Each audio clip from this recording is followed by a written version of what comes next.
The dominant strategy for property enforcement: profit over natural rights. Let's imagine a world where property isn't protected by governments or justified by ideology, but instead enforced by market agents operating under pure competition. In this world, enforcers don't follow laws or moral philosophies. They follow incentives. Now ask the critical question: what is the dominant strategy for someone who enforces property in such a system? Most traditional property systems rely on static claims. Some say ownership is determined by who mixed their labor with land.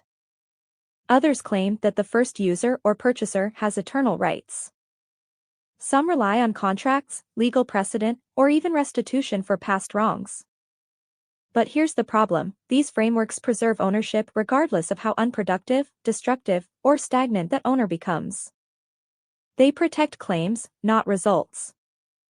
That kind of rigidity breaks under evolutionary pressure. It fails to reward adaptability, it ignores opportunity cost, and it can stagnate entire economies.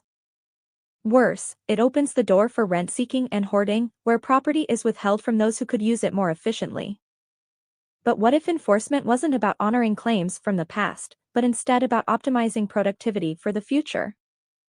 That leads us to what we can call the highest evolutionary profit strategy.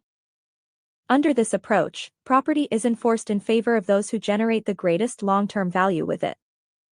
Not necessarily those who possessed it first or shouted the loudest about rights, but those who can prove, through reputation, results, and performance, that their use of the property yields the greatest net evolutionary gain.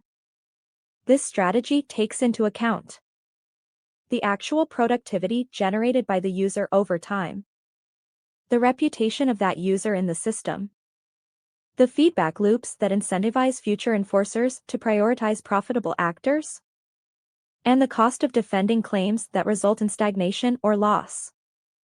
This isn't about morality. It's about evolutionary efficiency.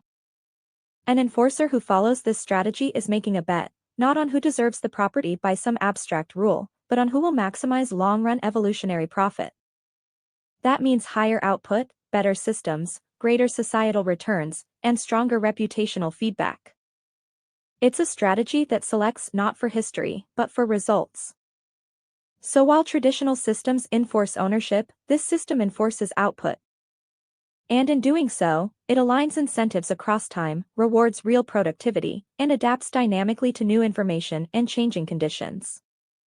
That's why the highest evolutionary profit strategy is dominant.